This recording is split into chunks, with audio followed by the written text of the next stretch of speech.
Have a lot we want to talk about. First off, I want to know, why do you want to go back for another 6 years? We have a lot of work to do. You know, we've accomplished a lot together working with Nebraskans. We've done a highway bill, we've gotten funding for health research, we've addressed human trafficking and sex trafficking, we've looked at opioid abuse. We've done a lot of things, but there's a lot more to do. We need to continue to address infrastructure. We need to look at a farm bill that's coming up. I just got on the Ag Committee, so I'm very excited to have Nebraska at the table and be involved with that. So I think looking at what's ahead, looking at the accomplishments we've done, my husband and I visited, we decided there was still more work to do, and so I'm running again for the Senate. Okay, you mentioned the Ag Committee, and this is a very interesting time to be on the Ag Committee with all the tariff talk between U.S. and China. President Trump's looking at adding another $100 billion in tariffs on Chinese products. Your colleague, Senator Sass, wrote, "This is nuts. The president's threatening to light American agriculture on fire, and that this is the dumbest possible way to do this," when talking about dealing with China. You agree? You know, I've been discussing trade issues with the administration for about a year now. There are 6 of us senators who have been extremely focused on NAFTA. We met with the president before December at the White House. We had lunch with him on it. And I explained to him the really negative impact on announcing you're going to pull out of NAFTA, what that does to the state of Nebraska. It affects agriculture, it affects our farmers, but it affects the state of Nebraska. We've had some good progress in our discussions there, so I'm somewhat hopeful as we move forward on that, but I am very concerned with the actions we've seen from the Chinese and their retaliation measures the last couple days. That's been tough. You know, I've talked on the phone with Sonny Perdue, the Ag Secretary. We had the Undersecretary for Trade here in Omaha a couple days ago, spoke to him about it. Spoke to the administration. I've suggested another face-to-face meeting with Ag senators so that we can explain to the president again and give him information now on the Chinese situation, on how we think we should move forward. There's a 30-day period here where it's a comment period, and things can change. And so I'm going to continue to push the administration, be blunt with the president, as I always am, and see what we can do to make sure that Ag's not going to be hit so hard. What did Secretary Perdue tell you when you told? Did he just listen, or did he respond? The Secretary is a great advocate for agriculture. His first visit after he was confirmed was out to our ranch in Cherry County. He wanted to meet with livestock producers. He wanted to be able to have a visit. So we woke up to snow that morning, but we had about 60, 70 neighbors who visited with the Secretary, and trade was a big issue there, and spoke to him about it. So he's a great advocate for that. He said that the president gave him a message, and that was that he was going to take care of farmers and ranchers. And I smiled and I said, well, I hope you hold him to it, because he told me that same message in December when we had lunch at the White House. And he said to me, Deb, I'm going to take care of farmers and ranchers. And I said, Mr. President, I will hold you to that. Okay. Let's go through some of the issues. Economy, this is related, obviously. Deficit last fiscal year was $666 billion. The debt topped $21 trillion. Those are staggering numbers. Are you okay with those numbers? And if not, I assume you're not, what would you do to change them? Yeah, of course I'm not okay with those numbers. I voted no in the omnibus bill. We can't continue to see this spending. I have co-sponsored a balanced budget amendment. I just saw in the news today that the House is going to take up the balanced budget amendment in the House, and I hope we do that in the Senate as well. We need to make some big changes in how we decide spending by the federal government. What we do now doesn't work. It adds to the deficit, it adds to the debt. It's one reason I voted no on the omnibus. We can't continue down that path.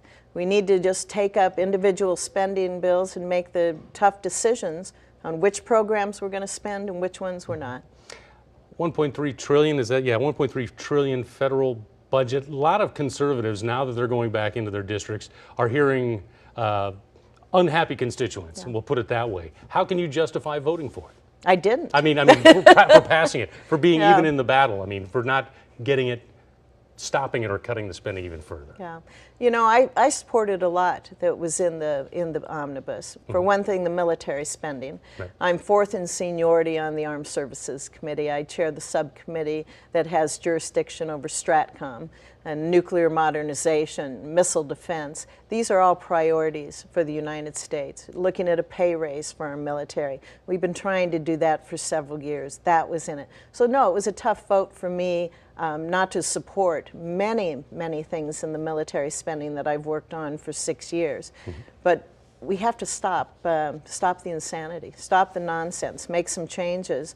And the more of us, I think, that stand up and say that to leadership, that, you know, we're tired of 4 people getting in a room and doing this, we'll see some changes. And I see a growing discontent within the Republican Senate caucus as we meet. So I think you're going to see some changes coming forward to help lessen time that it takes on the floor to get things done in the Senate. And I hope we're going to see changes on how we address spending. Would you support a rolling back some of the budget? I know you have like 45 days to do that. What I support is being able to take up individual appropriations bills. Every year for the past 54 years, I think, we've passed the National Defense Authorization Act. That's what we do in Armed Services Committee. And the Senate passed it by 70-some votes. Last year, we tried 5 or 6 times to get 60 votes to be able to take up the appropriations bills. So on one hand, you have senators saying, oh, I support the military, I voted for the NDAA, but then they don't vote to appropriate spending for the programs that they've supported. I don't know how they go back to their districts and say, I support the military, when they will not support taking up appropriations bills and doing this in a rational, sensible manner. That's what we need to get back to. It hasn't happened for decades, but there is a very strong push now within the Republican conference to do that. You mentioned defense. The talk of using the military to protect the border with Mexico. Do you support calling a National Guard for that, or using defense spending to help solidify the southern border? You know, we've seen that in the past. We saw President Obama send troops to the border, also President Bush. I haven't seen a plan yet from President Trump. I like to have facts before me before I make a decision, so I'd like to see the details of any kind of plan. I am concerned about movement of numbers, so it would have to be a pretty compelling argument to transfer spending that we desperately need for our military men and women, for their readiness to defend this country to a border situation. There'd have to be a pretty compelling argument for me. What do you do with DACA? With DACA, we've tried to address that. In about 4 weeks ago, we had a vote on it. I supported Senator Grassley's amendment, which really stressed border security. It was what President Trump supported in his State of the Union speech. So there was $25 billion for border security, whether it was a wall, a fence, technology, more border patrol. They even had a biometric entry-exit system in there, which I have advocated for since my first year in the Senate. So that was important. And then with the DACA recipients, it provided certainty to 1.8 million DACA recipients in this country, a pathway to citizenship. I supported that. We got about half the Republicans to support it. We only got 3 Democrats. You know, if we could have gotten half the Democrats, we could have gotten that done. Gun control. Is there any middle ground, and we just got a couple minutes left, any middle ground when dealing with whether teachers should be armed or whether there should be stricter gun control? Well, first of all, I think it's up to individual school districts how they make that decision. But a couple weeks ago, I had a roundtable here in Omaha. We met with law enforcement, mental health providers, and also school people. And what we were looking for were solutions. And obviously, it's school safety. How do we keep our kids safe and our schools secure? And we discussed many things there. But we also talked about the need to provide more mental health care providers. There's a shortage here in the state of Nebraska, and there's some ways we can look at that. So I'm excited to be able to work with this group in coming up with solutions. Okay. Well, we don't have much time left. I want to give you a minute to make a pitch to your potential voters, your constituents, so you can look right at the camera there and go ahead. Okay. Well, I just want to say to people that I thank them for the support that they've given me. Together, we've been able to be very, very effective in the United States Senate. You know, we work hard, we've gotten things done.